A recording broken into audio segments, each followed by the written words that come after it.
Today we want to talk about the new over-the-counter hearing aid mode that is going to be available in the new iPhone 16 that's getting ready to launch. Yeah, and you know, it's compatible with this new version of AirPod Pro 2. Okay. So you may have some AirPod Pros, and you may even have some original AirPods. But guess what? You need the Pro 2. You need the Pro 2 in conjunction with the iPhone 16. That's the winning combination. But what is it? What is this? I know. So it's getting a lot of buzz, and it should. And Ryan and I, you know, we are so excited because a lot of people have iPhones, and a lot of people love to have these specialized headphones. They're like insert phones that go in deep, they fit nice, they have these little adjustable cups, they fit your ear. I mean, they fit a lot of ears. And so because they fit a lot of ears, and because a lot of people are into this, a lot of people are going to be walking around with an over-the-counter hearing aid all the time if they want to. It's a pretty cool thing. I mean, it's a big deal. It's a big deal. It's a cool thing. And you know, we don't know exactly how it's going to work yet because it's not out yet. But what we understand is that you'll be able to take a hearing test from your phone. Hold on, pause just 1 second. We'll get back to our video in just one moment. But if you're liking what you're seeing, please like the video, subscribe to our channel, turn on the notifications. We really appreciate it. Back to the video. Let's get back. Through the AirPod Pro 2s, you'll be able to take a little hearing test. And that's a really neat way for people that might be wondering if there is a little bit of hearing loss going on. If you're not sure, but you think, well, maybe I need to get checked or tested, this is a safe, easy way to kind of begin your journey. Almost like a hearing screening. Yeah, like a little hearing screening. You can check it out. I love that idea that people, right from the phone they already own, from the AirPods they already own. Super convenient. They can take You're not going anywhere. Yeah. Safe little hearing screening to see if there really is a problem to be concerned about. You know, products like these have been out for a couple of years. And what it consists of is you put the headphones in, the little insert phones. They tell you to go to a quiet room, of course. And you pull up their little app and it starts to present tones. And when you hear a tone, you just either press a button or touch the screen and it lets the system know, okay, I heard that one, and then it goes softer and softer. You don't really know when the tone's going to happen, so it's kind of random. But it's such a great way for the people across the world to know for themselves, how's my hearing? Yeah. I mean, to just increase the traffic of people that are aware of hearing, you know, just creating more awareness that things that go into my ear and the way my ear perceives sounds and how that affects my brain and my connectivity, my ability to be healthy, my ability to keep things really active.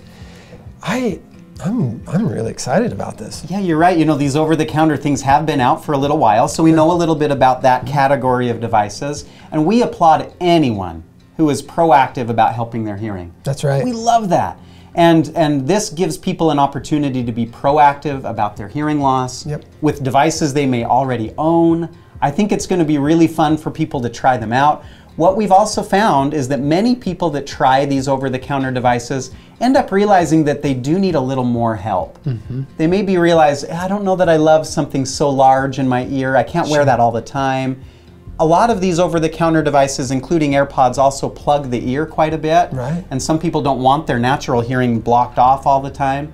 And so it's often, in our clinic, been a gateway for people to try something. It's safe, it's easy, it's convenient. And then often it leads to them realizing, you know, I do need a little bit more help. And when that's the case, we're honored to be able to provide a little more help to people. I mean, don't you love this journey though? Individuals at home experimenting with sound, finding out, wow, with a little extra sound, my life is different. My life is better. And I just think that story of, you know, someone being able to experiment at home, they don't have to go anywhere, they get to just try this out, and then they start to realize, well, I like this about it, but I may not like this. And they have this discussion with people they can trust, their support. Maybe it's a spouse, maybe it's a parent or a child, and they're counseling. I mean, I can just see discussions around tables like these of people saying, hearing's important. I just think it's awesome. And you were just telling me a cool statistic a minute ago. When we were in school being trained, it used to be that from the moment a person noticed they were having hearing problems, it took them a decade, maybe 10 years before they were proactive in doing something about it. For many years, we were telling people it's more like 7 years from the time you notice a problem until you take action. But you just heard something different. I know, and so because of over-the-counter hearing aids, which, you know, obviously like Dr. Whitaker, he pointed out, those are not prescription devices. They're not professional grade devices that are really amazing in different environments. They're really basic technologies. But what it's done with the awareness of how people are having these discussions about their hearing health and about what's happening between their ear and their brain and how they're connecting, it's making people proactive sooner. I was at a conference recently in Phoenix. It's called Engage.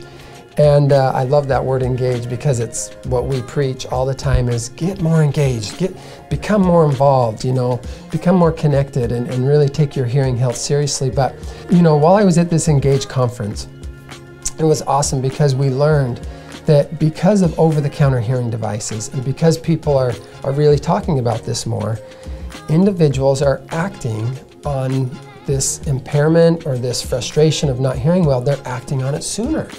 And so from the time an individual perceives that, you know, there's probably an issue or there might be a problem, it's now taking individuals about 4 years to act on this feeling and this prompting or this discovery of, I don't think I'm hearing as well as you, sweetheart, or I'm not hearing as well as you, honey, or, you know, or whatever the situation may be. 4 years. It's really cool. I mean, that's really awesome. And so it does come back to what we thought, and that is, as people are having discussions about their hearing sooner, it's allowing them to act and to be more proactive, to be more pro-health and hearing health sooner. I mean, 4 years is a lot better than 10 years. Yeah, absolutely. You know, so that's really exciting that the word is getting out, that hearing loss is something that should be treated, that hearing is important, that engaging with loved ones is a critical component of life. We love that people are taking action sooner than they ever have before. Yeah. And I'm excited to hear what people's experience is with this new hearing aid mode in the iPhone. In fact, if you want to leave comments, let us know what your experience is. Right. Try it out yourself. We're going to do that with ourselves. We're going to do that with our patients at our clinic. We're going to just try to gather information on how this works and what people's experience is, and we'd love to hear yours if you'd want to share. You know, and I think Dr. Whitaker brings up a great point. You know, Ryan, you were saying so many individuals use this as kind of a gateway or a first passage to this opportunity to hear better. What we found in large is that because so many individuals have normal hearing in one area, and then their issue is really that they have hearing loss in a kind of a region of their hearing. It's not like the full spectrum of sound is down and they have a problem with all pitch tones. They just have an issue with a certain region of pitch tones. And because that's the case with so many individuals, and what we're really talking about is hearing loss in the higher pitch range or these higher frequencies. Higher frequencies give people clarity. And so naturally, when your high frequencies start to diminish, you start losing clarity and you start saying, what? Huh? Could you say that again? And it's not because you don't hear them, you know they're talking. The sounds are just not clear. And so coming back to the over-the-counter device, many of the over-the-counter devices that people try are never going to be able to help in a very in a very thorough way or in a very complete way, and really in the most proper and natural way. It's just not going to help them because most of these devices occlude the ear when really what that individual needs is more of an open ear product. But it's a cool first taste, right? It's a cool first step, and we applaud that step on the journey. And I understand you were telling me a little bit about a speaker that you heard. Yeah, Blake. That actually had a really cool experience with this first step, of taking this first step on his journey. Right, and so, you know, Blake is this presenter that's at the conference, and he's in his 30s, but when he was in his 20s, he started noticing, and even, you know, they discovered this gentleman's hearing loss actually when he was born. He was born with a genetic hearing loss, and it just kind of like most genetic hearing losses just slowly progresses, much like hearing loss in most of the patients we see. And so hearing loss in general, for most people, like over 90% of them, it's a very gradual process, and that was the case for Blake.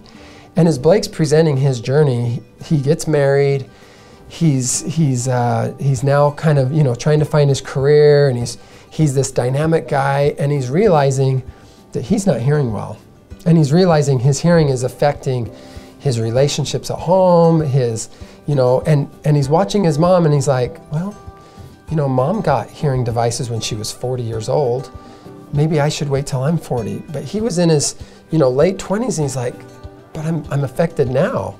And he's starting to see this, and his mom's kind of trying to actually encourage him because she said, hey, if it were me, I'd get help sooner, because now that I know what I have, sweetheart, she told him, you don't need to wait. You don't need to wait all those years. And he was like, well, she got by, and do I really want a hearing device? And he had all these questions, maybe the same questions that a lot of you may have for yourself or for a loved one, and that is, you know, the cost, and what does it feel like in my ear, the physical part, and what does it look like, and do I really have to wear it all the time? And he just had all these questions. Well, fast forward a couple more years, this individual, he and his wife find out they're pregnant with their first child. And he's just thinking about, what kind of dad do I want to be?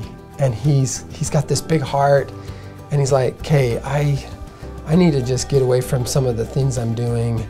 And he said, between my wife being pregnant, and I know my first newborn's coming soon, and now it's 2020 and people are wearing masks, he's like, I could no longer read lips. These masks were killing me. He said, I couldn't believe what an effect the mask had. He said, I knew I had hearing loss, but I didn't realize how many compensatory strategies and these different tactics and ideas that I'd come up with to help me just get by and do my best with this hearing loss. So this is his story, and he says, you know, I ended up going to Costco because I have a membership there. I keep seeing their sign, and he said, I just wanted to know, and he's like, what a safe place. I went there, I got a hearing test. It's kind of like a hearing screening, and I found out, okay, I've got hearing loss. And I had to just let that sink in, like, this is actually more severe than I thought. And he kind of has a moderately severe cookie bite loss, which is a pretty big deal.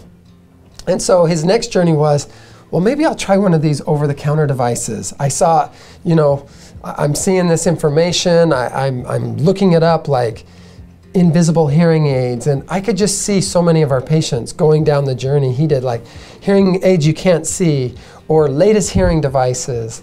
He just wanted the most current, the best looking. He wanted to be his best, and what he found out is there are a lot of options. There are a lot of devices, not just over-the-counter devices, but other devices you can buy on the internet, and secondhand things, and all kinds of stuff.